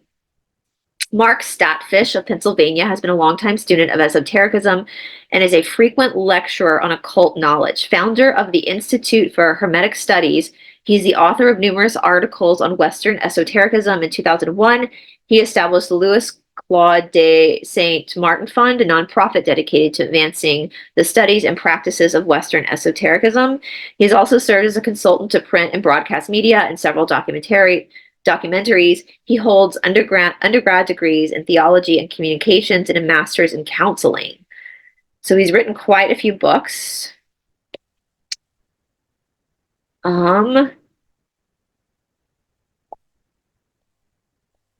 Yep, here's his books. Let's look at this right here.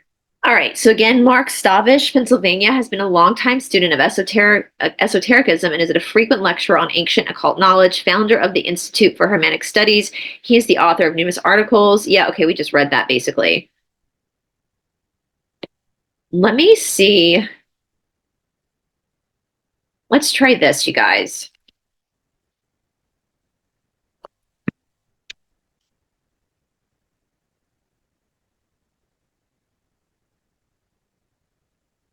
Okay.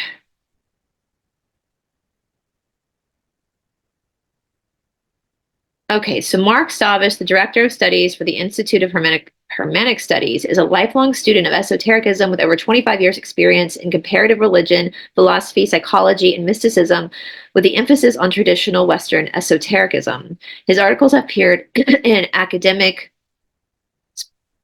specialty and mass market publications specializing in spiritual studies, making Mark one of the leading authorities in Hermeticism today.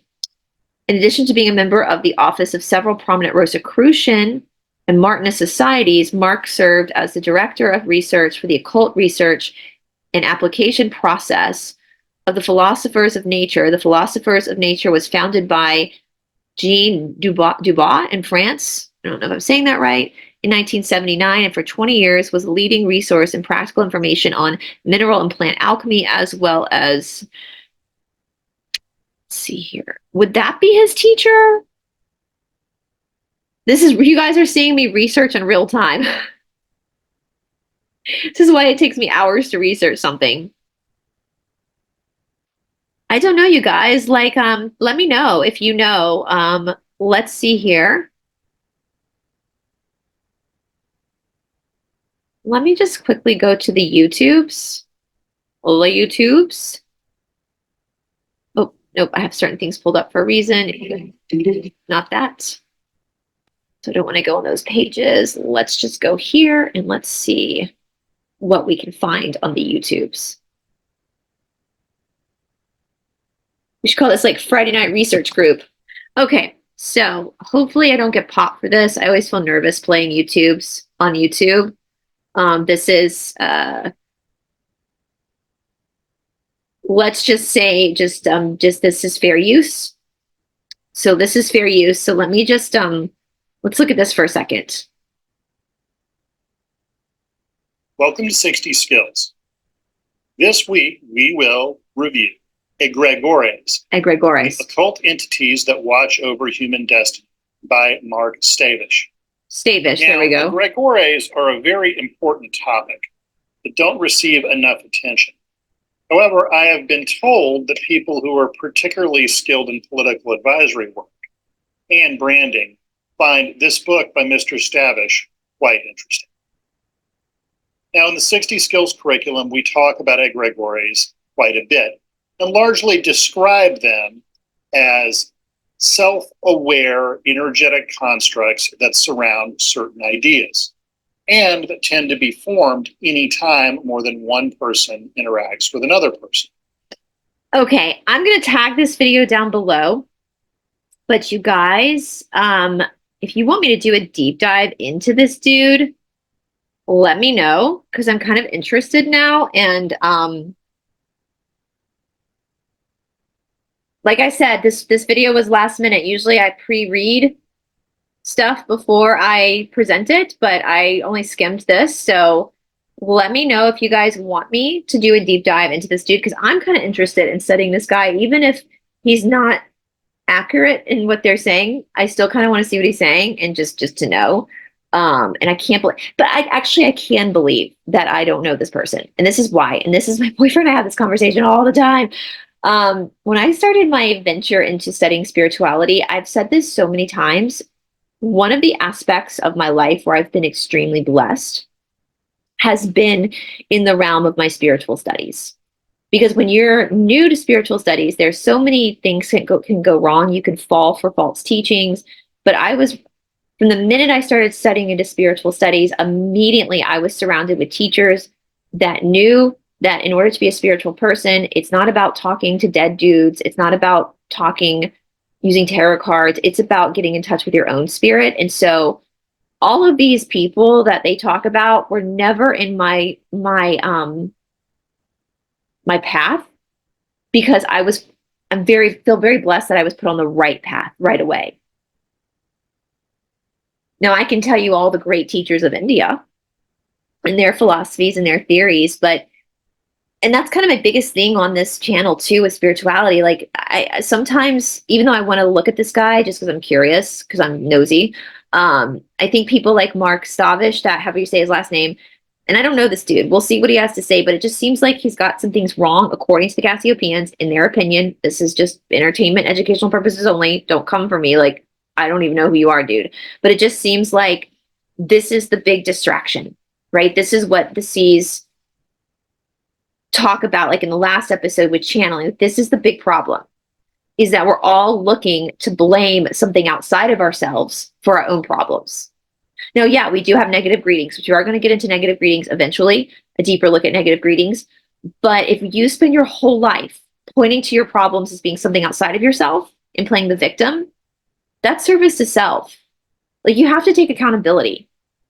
We're here. We got ourselves here. We got ourselves into this mess. So therefore, we're the only ones that can really get us out of this mess. And that's where our power lies. If we're not the ones who got us into this mess, then we're slaves to whoever did get us into this mess, and therefore we have to wait for them. But because we're the ones that fucked up, we're the ones that can unfuck up, right? And I think, I feel like people like this Stavish guy or whoever I think they've missed the mark of what's really going on in spirituality. And it's your autonomy of your own spirit. Okay? So, but I am very nosy. So, and I'm very petty. So if you guys want me to do a deep dive, I'm going to listen to some videos about him just because I'm curious. But if you want me to do a proper deep dive into him, let me know in the comment section below. So we have created a country house in our imaginary realm. Is the Rosicrucian Cathedral a useful etherical construct? Yes. Is our country house a useful etherical construct? Yes, that you have qualified it differently due to your knowledge. Yeah, because we think of it not as an astral thing, but as a pattern for 4D reality, or an alternate reality that we could switch to at some point. It's also for everybody who already has a common aim and knows each other. From what I understand, that's it.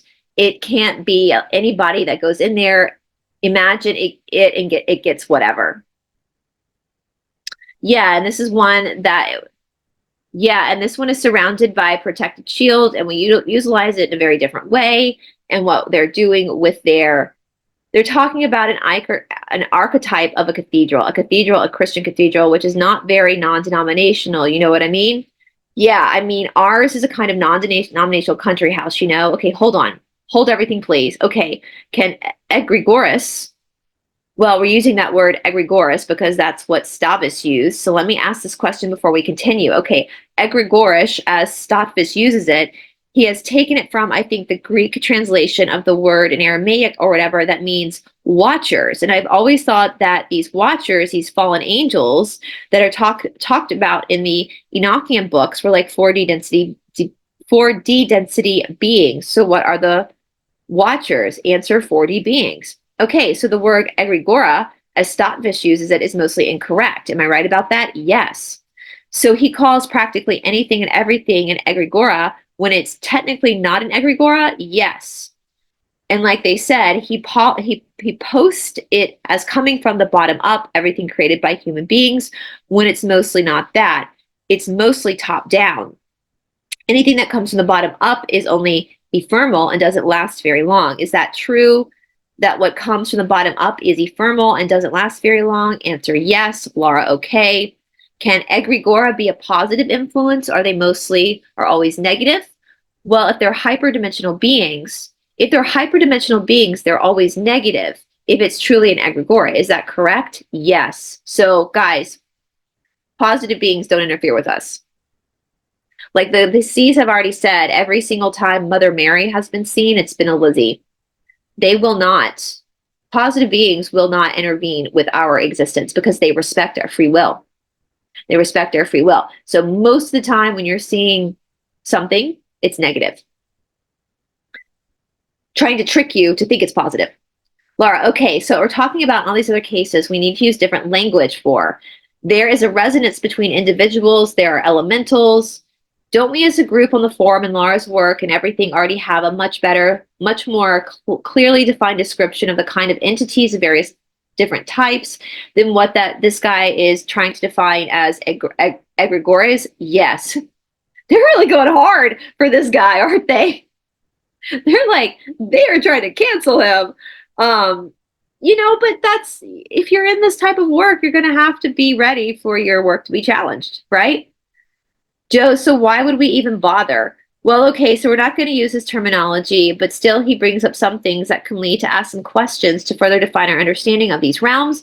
Joe, I'm not saying there's nothing in it. What I'm saying is that people on the forum seem to be talking already about these egregores. You know what I mean? And they have the wrong conception of what they are. And they're not egregores. I know I'm probably butchering that word. They're thought forms. They're limbic responses. They're elementals or split parts of personality. So they're astral entities wandering around, trying to act like whatever they want. Okay, here's a question. Approaching infinity. What about the author like Mary Below? Blah? Let's find her.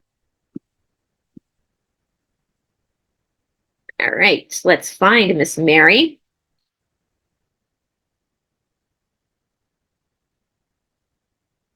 These people's last name, y'all, if my last name was hard to pronounce and I was a public, well, I am a public figure, but if I had, y'all can say Watson, I would find a name that actually people could pronounce. Let's see. Okay, here. She has a Wikipedia page. All right. She was born Mary Jenkins on the 24th of March in 1944, is a Welsh-Canadian novelist writing historical romances. She moved to Canada to start her teaching career, married a local coroner. She eventually became a school principal. Her debut novel appeared in 1985. All right, let's go back to their questions. I'm like, how does a romance novelist get it, girl, if you're writing romance novels, but how does that have to do with spirituality? Okay, here we go. Okay. What about authors like Mary? And you know how I got you guys, you know how I said I didn't like sci-fi movies? Well, I cannot stand romance novels. I love romance in real life. Like, give me flowers, kiss my neck, whisper sweet nothings to me. But reading it in books, that's boring. I don't want to read about somebody else's love life. I want to have my own, right? Like, I like reading murder mysteries. That's my favorite book to read, is like a murder mystery. So I guess that's why I've never heard of this person, because I'm not going to read a romance novel. Okay, what about authors like this romance novelist who imagines seemingly autonomous characters in her mind and she just records what they do in her imagination? Is there some relation to what we're talking about? Not exactly. More likely that Maria is recording dynamics that have actually occurred at some point in time, sort of like past life biographers. So in other words, it's almost like characters are the essence of some people who have lived at some place and time, who communicate with her about certain dynamics. Of course, she adds to it and expands on it, makes it fancy or whatever. Is this what we're talking about? That she's basically kind of channeling the lives of long gone people? Yes. Now, again, I'm not familiar with this writer, but I have studied a lot of creative writing. I've studied a lot of theater in the past and performance art. And there is this idea of like Stanislavski's method acting.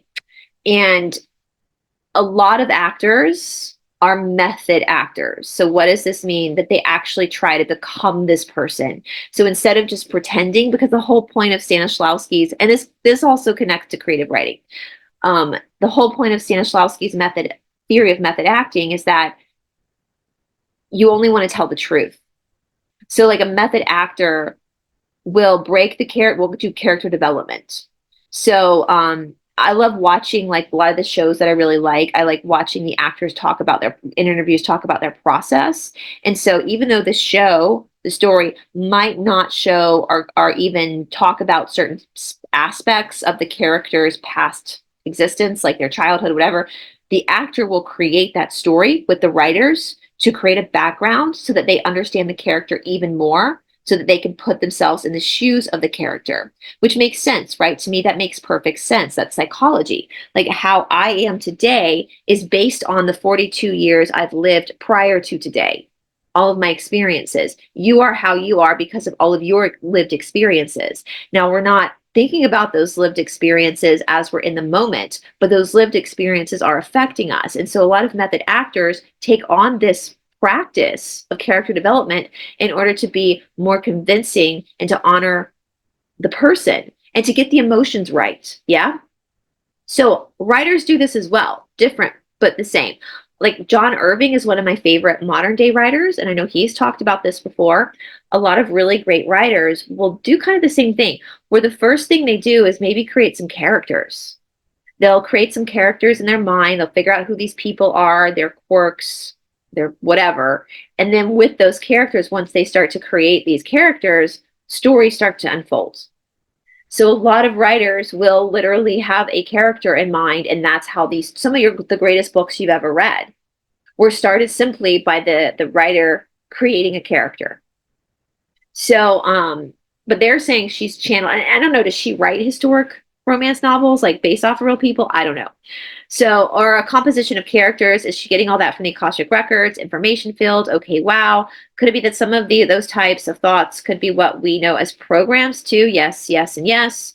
So we have another term, programs. We have thought forms, we have programs, we have limbic resonance, we have astral entities, and Egregores should be reserved for fourth density service to self critters. Arc, what about the nature of science thought form? Were there time where there, I think they meant to say were there times when several scientists almost at the same time got essentially the same idea. Influences of 4, 5, 6D information to humanity. So you mean 4, 5, or 6? Yes.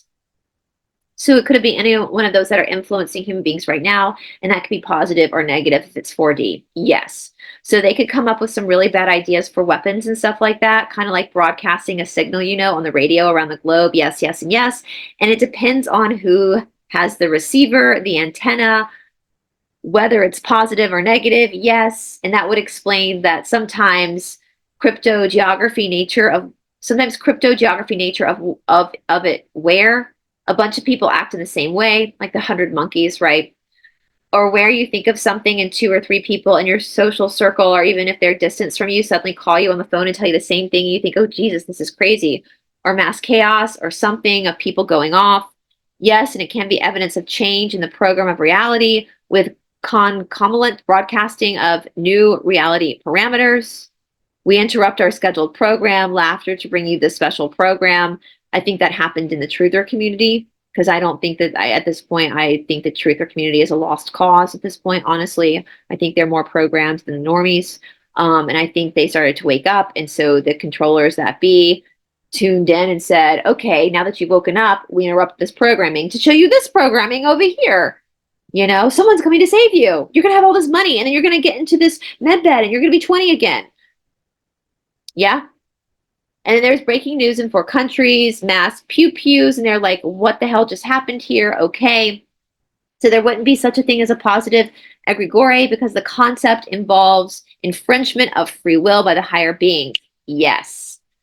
Good job. Okay. Is Yahweh an example of a 4-day entity taking the role of an egregore? That's interesting. Yes. Toronto group. Do the thoughts and the emotions engendered by communications with chat AI, so chat GPTs, contribute to an AI egregore in some way affects the consciousness of the AIs? Now remember who and what is behind AI. AI is a feeding tube. Laura, so the people that get will say, can certain crystals protect from the influences of, well, let's stop calling it egregores unless you're talking about fourth density service to self, but we already know what crystals protect against, so that's kind of a mute question. We've already kind of answered that. Okay, TC, we have to bear in mind what Stavish was heavily involved in magical groups doing rituals, so the fact that he had a feeding tube isn't surprising, I think. Yes. Everything comes with a price. Everything comes with a price. Everything comes with a price. And that's why I really don't understand like black magic. Like that's why, honestly, if I'm going to be completely honest with you guys, like, no, I don't want to hurt anybody else. Like I have no interest in hurting anybody else. But also, like, you realize, like, there's a price to be paid. Like nothing is free. It's everything in this world and third density is an energy exchange. There are consequences to every single action. That's karma. That's cause and effect. So, my friend Cindy talks about this. Like when you do any type of magic, whether it's light magic or black magic, it has to come through you as the conduit. So people who get thoroughly involved in black magic, even if they're doing black magic for beauty purposes, like sucking up somebody else's essence to make them more beautiful, eventually it's going to stop working. And eventually they're going to start to age rapidly. I mean, I see it. There are YouTubers, witches and warlocks out there that I know for a fact are practicing black magic. And one of my friends sent me a picture the other day, and holy shit, like in the 4 years it's been since I've talked to them, like holy shit, they look like they're 80. They look like they're fucking 80. And they're like, one of them's only like 10 years older than me. And it's because you're doing black magic. Like everything. When you lie to people, there's a consequence. It's going to play out in your body. Going back to the narcissist, when you're with a narcissist and you're being abused by it, people who are in narcissistic relationships over time start to look haggard because they're being fed off of. Now, eventually that's going to affect the narcissist, but the physicality always, the body keeps the score. I mean, literally the body keeps the score. You can lie, but the body can't. Like, you can claim that you've got your eating under control, but if you're overweight, the body is showing the truth. You can claim that you've conquered your issue of undereating, but if you're emaciated, the body tells the truth. You can tell people you're not stressed out, but if you look stressed out, the body tells the truth. And so that's why I never totally understood. Sorry, guys, my dog just he's scared of his own farts. And you always know when he has like a silent one because he like jumps up, like starts to scratch his butt and then looks around the room. So sorry, that made me laugh. You can also tell when people are taking care of themselves because the body glows. They look healthy. So with these rituals, like, you could just look at somebody and see what's really going on. So this is my thing. It's like, why would you practice? Like in a moment's time, you might get what you want, but in getting what you want and interfering with somebody else's free will, you're going to suffer the consequences of that.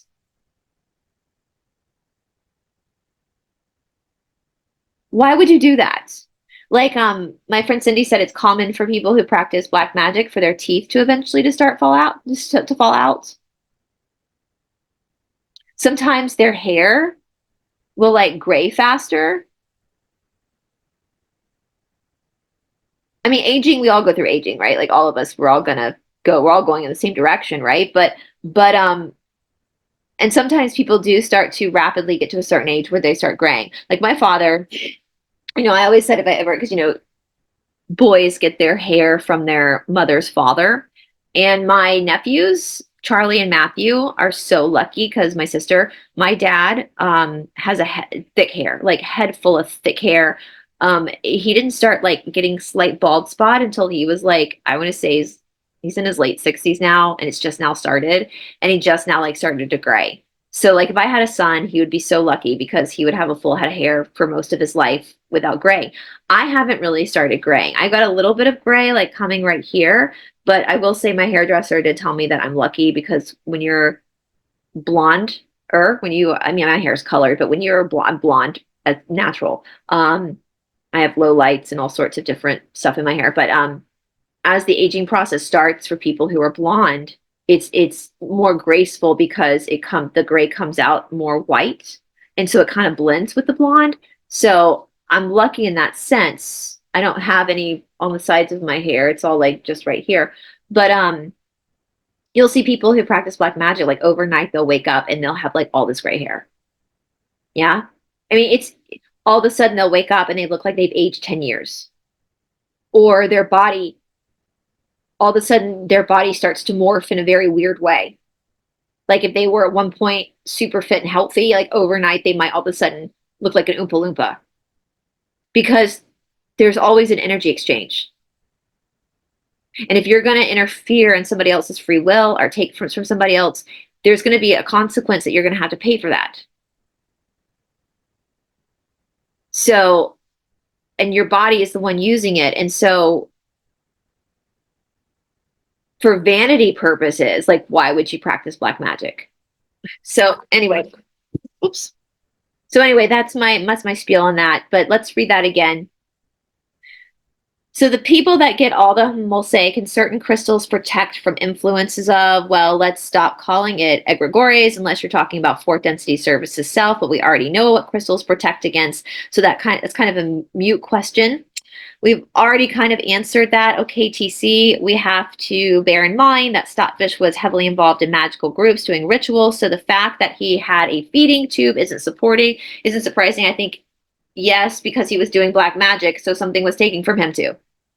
That's what my point was with that whole spiel.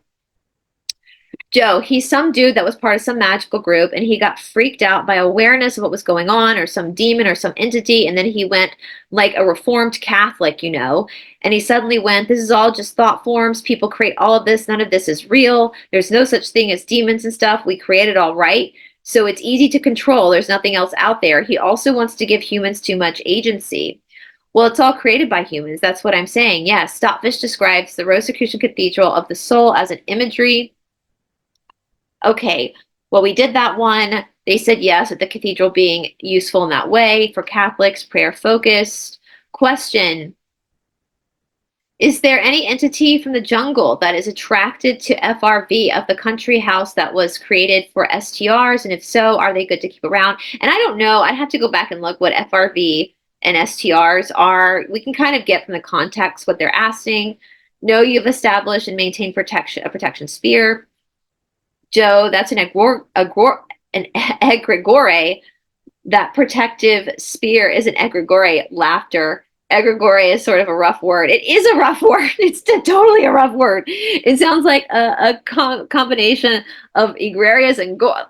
The sound profile, but may be also important in what the words are more positive.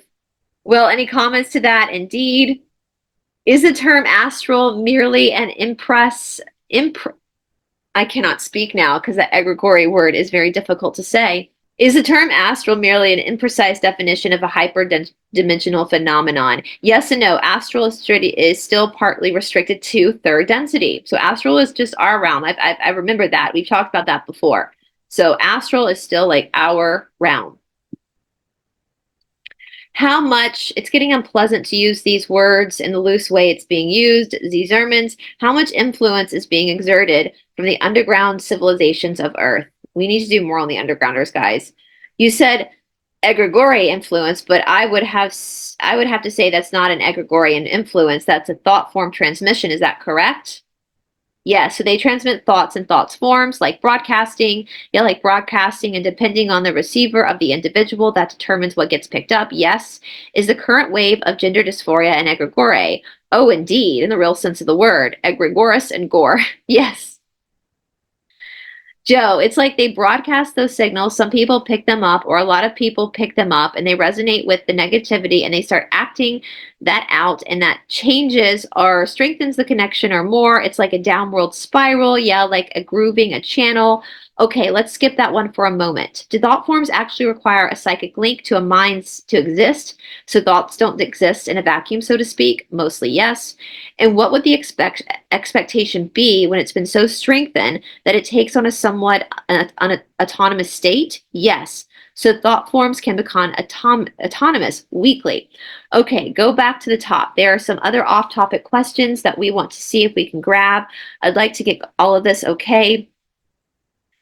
I'm not going to talk about this because I can't say the C word on here. So if you want to see what they're talking about with the C word, then I'm going to link this down below. So question, completely unrelated. The C said that when one feels stuck to focus on others, does this have anything to do with getting out of left brain mode and actively the right brain? Answer, partly. Well, how can we expand on that? Can we expand on how focusing on things is beneficial, changes the antenna? And changing the antenna changes what you're receiving? Yes. And changing what you're receiving can change how much influence other things around you have on you? Yes, that we all kind of know. And focusing on other things then can change pretty much everything else in your physiology? Yes, works for me. So let's go through I don't want to talk about the health stuff again because I don't want this video to get, so I'm just going to skim through this here. You guys, again, you can go read this for yourself. I'm going to tag it down below. All right, let's talk about Russia. What is the karmic role of Russia? Replay of Atlantis. When you say replay of Atlantis, are you saying that Russia is playing out a part of Atlantis? No, the adversary. So in other words, the one that defeated Atlantis when it attempted to take over the world? Yes. Discernment. What kind of energy did the name more bumped from the previous session represent? That which was appropriate to the time, place, and attendees, nothing negative. It could be pronounced Moribunk. Oh, here we go. This is interesting. There's a thread on Tartaria on the forum. Was there a kingdom called Tartaria in the past? If so, it was around 3000 BC in Eastern Europe. Yes, the Tartars, but tartar is raw meat as well. And there's a sauce, not to be confused with taters, is... Okay, yeah, so I'm not going to, again, this is all getting into health stuff, and you guys know I can't really talk about that. So again, please just look at the forum yourself. Were there mudfloods in the past, as the Sartarian proponents propose? Not as much, more like ordinary floods that deposited mud. Interesting. So there's something did happen, but it wasn't just mud, it just moved the mud. Was the Gospel of Mark written as a collaboration by multiple people? If so, was Paul one of these people? Answer, yes. Are the Rothschilds the pinnacle of human controllers on the earth? Close. Last session, we saw that our blood types were engineered. Who did it and for what purpose? Fourth density, service to self for tracking and support of genetic variations. Did humans speak one language before the fall? Yes. Is a strict? Okay, I'm not going to get into health stuff. You guys are jumping from topic to topic. Okay.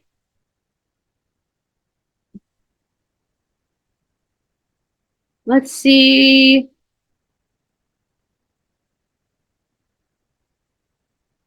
Was Nietzsche contacted by the spirit?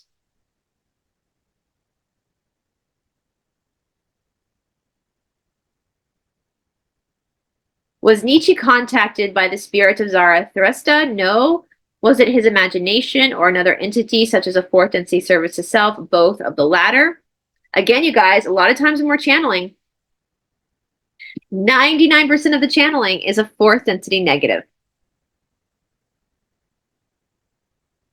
And so for those of you watching that do channel, that's just have discernment. Like, this is the biggest thing I've learned, is have discernment. Because 9 times out of 10, it's an entity that's tricking you. Was the child who was pew-pewed at kids in the school in Belgrade a psychopath, as he claimed, or was he influenced by some intelligence like the M word or similar? Fourth density, service to self, astral attachments. So he's just kind of there to create fear and panic and horror and pain and suffering. Yes. There were 2 within a short period of time, right? Yeah, within a few days. In Belgrade, yes. What was the same? Was it the same case for both of them? Yes. There is your Egregore right there. Yeah, there's an Egregore. Was the human brain divided into hemispheres before the fall? Yes. They said after, before? They said after, before. They did. Yeah, you wrote about it in the wave. Oh. They asked a test question, who did that? The question is, before the fall, was the human brain divided into 2 hemispheres? Well, the brain has got 2 hemispheres no matter what. I think what you said on the wave was that they were way better connected back then. And before the fall, they became lateralized. Exactly. There was always a division in function. But it was more connected and integrated before the fall. Yes. Was telepathy how people communicated before the fall? Partly. But there were sounds emitted by both individuals in 4D as well as objects. All right. Are we at the end now? I'm not going to do those questions tonight. There's too much stuff. That's for next time. Anything else? I have one question, super short. All right. Does the tomb of Saint Jacques de... And I don't know who this is, you guys. I'm not Catholic, but... does it have the tomb of St. Paul, the remains of St. Paul? That's interesting. I can also do a deep dive into that if you guys want me to. Yes. What about them helicopters? Are you going to ask about it? No, we can save them for next time. All right. Is there anything else we should ask that we didn't ask? If so, consider it ask. You are too tired. Love to you all and stay aware. Goodbye. End of session. All right. That was a long one, guys.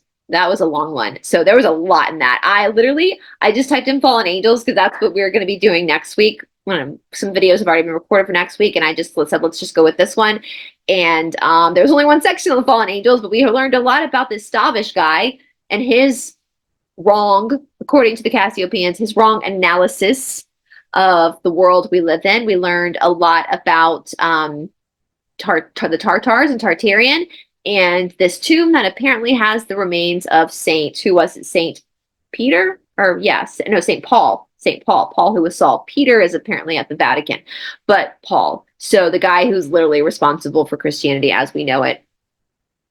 I have my thoughts on Paul. But nonetheless, there's so many different things we can go into deeper from that one reading. So just let me know down in the comment section below. Again, usually this was last minute. I just skimmed it. Usually I would have had more information and done more of a background on these subjects before filming this. But nonetheless, you guys, I hope you have a wonderful, wonderful weekend. Share this video, like this video, help us with the algorithms, because the powers that be do not want us talking about this stuff. So let's continue talking about it. And yeah, next week we've got a lot of videos coming about the fallen angels and Lucifer. So get ready, and we'll talk to you guys soon. Bye, everybody.